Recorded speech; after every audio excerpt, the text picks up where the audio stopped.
আসসালামু আলাইকুম। আজকের আমি বানাবো মাছের ঝাল।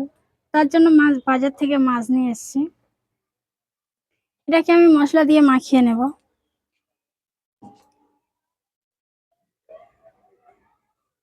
লবণ দিয়ে দিচ্ছি।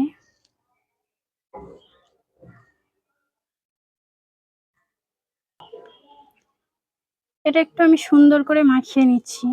নুন, ঝাল, হলুদ দিয়ে মাখিয়ে নিচ্ছি। কাঁচা মাছ আগে থেকে নুন, ঝাল, হলুদ দিয়ে মাখিয়ে নিলে কিন্তু মাছটা সুন্দর লাগে। ভাজার সময় দেখতেও সুন্দর লাগে, ভাজলেও সুন্দর লাগে।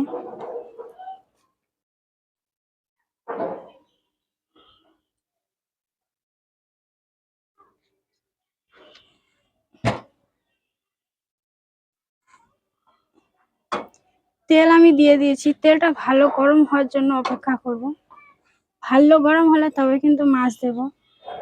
তেল না গরম হলে মাছ দিলে কিন্তু মাছ ছেড়ে যাবে।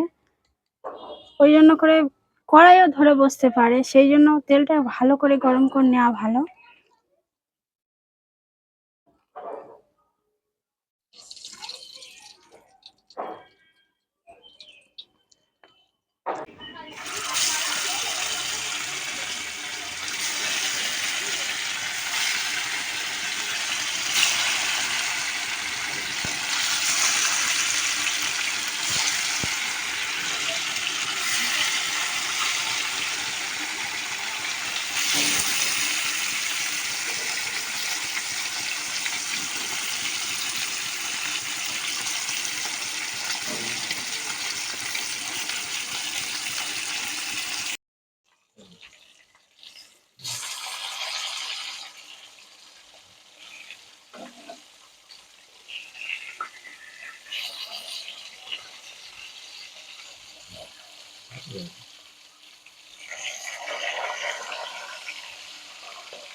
মাছ ভাজা পুরো আমার কমপ্লিট। এবার মাছগুলো আমি তুলে নিচ্ছি।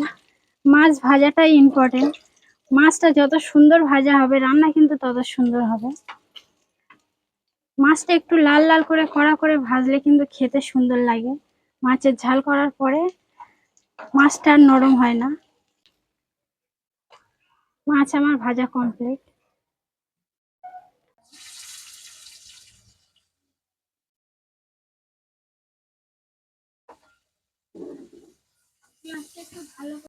আমি মাছের তেলে পেঁয়াজটাকে লাল করে নিয়েছি, সুন্দর করে লাল করে নিয়েছি। এবার আমি দিয়ে দেবো টমেটো।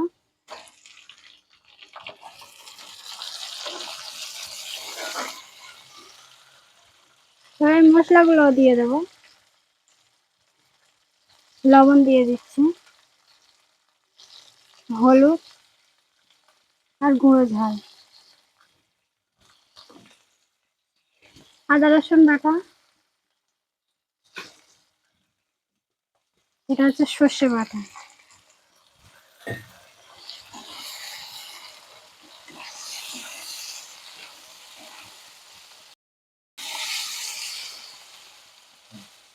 যে মশলাগুলো আমি তরকারি ব্যবহার করেছি এগুলো সবসময় আমরা বাড়িতে ব্যবহার করি। এক্সট্রা কোনো মশলা আমি দিইনি। এক্সট্রা কোনো মশলা আমরা ব্যবহার করি না। এইগুলো সবসময় আমরা বাড়িতে ব্যবহার করি, বাড়িতে আমরা রান্নায় ব্যবহার করি, খাই।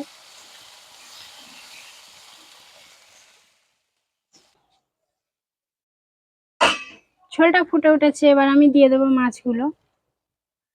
প্রথমে আমি মাথাটা দিয়ে দিচ্ছি, তারপরে একে একে আমি ডাকাগুলো দিয়ে দেবো।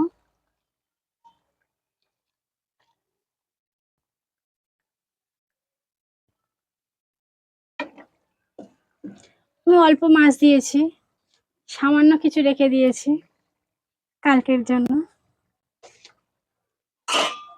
মাছ দেওয়া আমার এপারে কমপ্লিট। এবার এটা একটু ফুটে উঠলে আমি তুলে নেব। ধনেপাতাটা দিয়ে দিচ্ছি।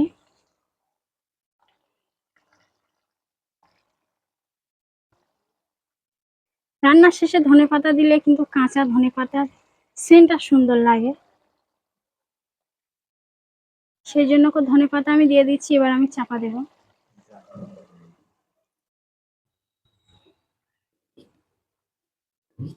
আজকের আমাদের দুপুরের রান্না হচ্ছে এটা, মাছের ঝাল। ভিডিওটা কেমন লেগেছে অবশ্যই কমেন্ট করে জানাবে। আর ভিডিওটা ভালো লাগলে অবশ্যই একটা লাইক করে দেবে।